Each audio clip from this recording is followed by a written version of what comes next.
die, don't die. You gotta, oh my god, there's so many of them. Oh my god, guys, I'm really bad at this. If you've been watching Cozy Cartridges for a while, you probably know one thing about me. I'm not really a shooter girly. I love games where I can take my time, explore, build relationships with characters, maybe spend an unreasonable amount of time customizing my character. Give me a JRPG with a massive, engaging party, a cozy farming sim, or an adventure where I can slowly uncover the world's secrets, and I am completely happy. But when it comes to first-person shooters, I have always struggled a bit. And by a bit, I mean a lot. Anything, actually, where quick reflexes are required? Yeah. Aiming under pressure? Not my strongest skill. Having enemies rush me from every direction? Yeah, usually where panic sinks in. And remember every button when things get chaotic?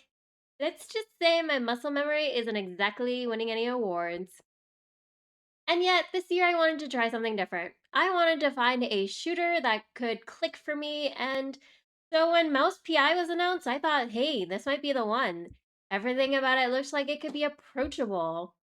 That gorgeous 1930s cartoon-inspired art style, the detective theme, the jazzy soundtrack, the characters. It looks like the perfect entry point for someone like me who doesn't normally play shooters. And then I started playing it. Now, normally, I like to give games a fair chance before I share my thoughts with you guys.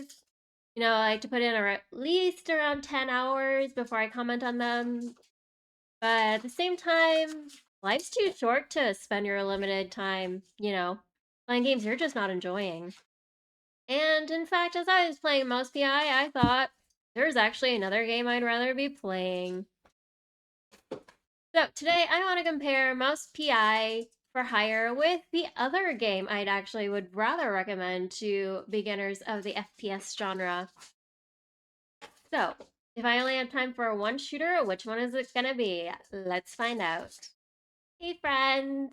I'm Autumn. Welcome back to Cozy Cartridges, the channel where we talk about cozy adventures, JRPGs, nostalgic games, and the titles that make us fall in love with gaming. If that sounds like your vibe, grab your favorite snack or a drink, get comfy, and let's shoot it up. Okay, let's start with Mouse PI because I was pretty excited about this game. In fact, I even waited for the physical release. First thing that grabbed me was, and I'm sure it grabbed many people, the presentation. Mouse looks like something that escaped from a completely different era of animation. The black and white cartoon style, the exaggerated expressions, the detective noir inspiration, and the jazz soundtrack all come together to create a world that feels incredibly unique. You play as Jack Pepper, a private investigator who gets pulled into a much bigger mystery than he originally expected. The game introduces a world full of colorful characters, shady criminals, and that classic detective feeling where every corner seems to hide some kind of secret. And I really do want to give credit where credit is due. The atmosphere? Fantastic. Art direction is easily one of the strongest parts of the game. Even when I was frustrated with the gameplay, I never stopped appreciating how much personality was packed into the environment. The music also deserves praise. The jazzy soundtrack fits the world perfectly and gives the game a lot of charm. It's one of those games where you can immediately understand why people are drawn to it. Problem for me wasn't the world. Problem? Actually playing it. This is where my experience with Mouse PI started to fall apart. And before I go further, I want to be clear. I don't necessarily think Mouse PI is a bad game. I think a lot of people might enjoy it. But the problem is, I don't think it does a great job welcoming new people. Even on easy mode. During one of my live streams, I was struggling through some encounters and my chat actually started asking if I was playing on easy mode. And you know what? That made me laugh because I was wondering the same thing. What did I get myself into? This game of easy mode needs you to get good. Hey, I killed a few more this time though. The biggest problem for me was that the game often felt like it expected knowledge I didn't have yet. When you're learning a shooter, you're already trying to figure out movement, aiming, enemy patterns, and weapon management. But Mouse often throws you into situations with a lot happening at once. You have groups of enemies attacking you, you're trying to conserve ammunition, and you're trying to figure out what the game wants you to do.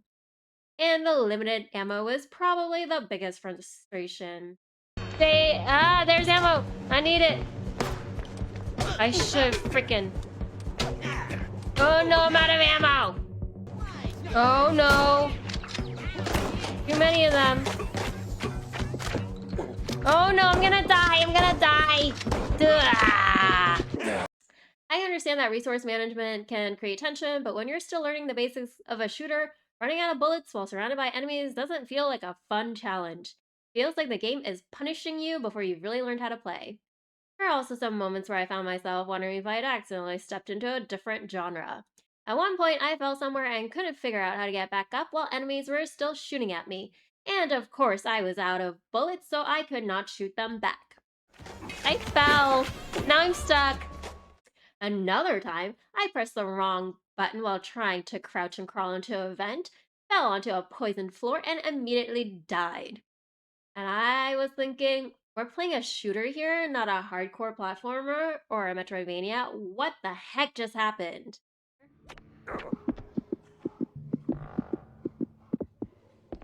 The heck? I died. How did I die? No, I don't mind games having different mechanics, but when I'm still trying to learn how to enjoy a new genre, I want those challenges to feel like they're helping me learn how to improve, not leave me frustrated, wondering what did I do wrong this time. The tutorial system was another area where I struggled. Mouse PI has these posters throughout the world that provides tips, and, I like the idea, in theory. If it's the old school style of the game and it feels immersive.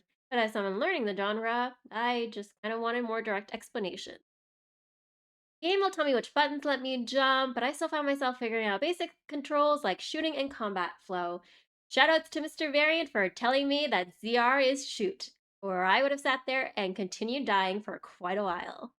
When you're learning something completely new, sometimes a straightforward tutorial is just more helpful than an environmental clue. More medkits around during a fight, not like afterwards. Get booted. Hit A and use the boot stun enemies, kick down doors, send barrels flying.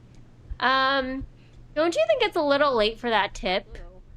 The progression also felt slower than I expected. New weapons and upgrades can completely change how a shooter feels, especially for someone struggling early on.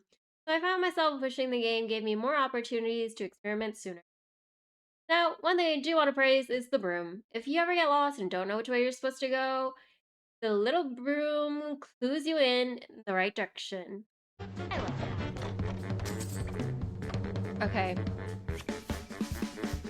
At least I got this stupid paintbrush thing to tell me where to go. I like that. You know me, I get lost a lot. It's such a small quality of life feature, but it made exploring that much better. Although I still have one question. Why is it a broom? I understand the functionality, but, still waiting for that explanation. Anyway, by the time I reached the 3.5 hour mark, I realized something important. I was not curious about what comes next, and I was not having fun. And maybe that's just a sign Mouse PI isn't the right introduction to shooters for me. God, jeez, take it down a notch.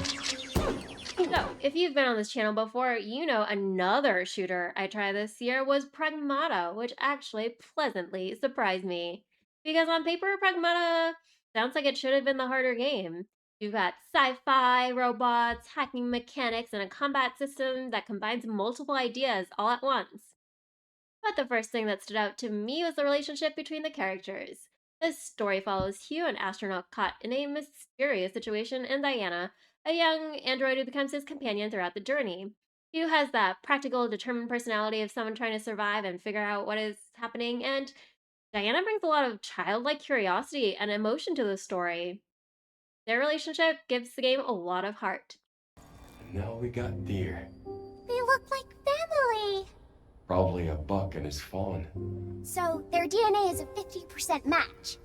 Well, a family isn't just what's in your DNA. The mystery of the world also kept me wanting to continue. Pragmata does a good job of understanding questions without making you feel lost. You want to understand what happened, where you are, and what the characters are trying to accomplish. And after around the 10-hour mark, I'm still interested in finishing up the game and seeing where things go. The biggest surprise for me was the combat, because when I first heard about Pragmata's hacking mechanic, I thought it sounded pretty complicated. I already struggle with traditional shooters. Now you want me to shoot enemies and hack them? That sounds like you're asking a lot from me. But somehow it made the game a little easier to understand. The hacking mechanic gives you a moment to slow down and think. Literally, just a split-second moment, though. Instead of relying on fast reactions, you're making decisions. You're looking at enemies differently. You're figuring out the best approach before jumping in action. And that helped me.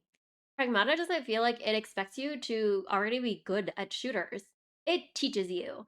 Mechanics are introduced gradually, encounters build naturally, and there are upgrades galore. When you fail, you usually understand why and how you can improve. The game makes failure feel like part of the learning progress, and I think that's the biggest difference between Mouse PI and Pragmata for me. A beginner friendly game doesn't mean a game has to be easy, but I certainly hope there's an easy mode. It does, however, mean the game helps you understand how to become better at it. Pragmata made me feel like I was improving. No worries. Mouse PI made me feel like I wanted to throw my controller out the window. And that distinction matters. So, which game would I recommend to someone who doesn't usually play FPS games? For me, that answer is a resounding Pragmata.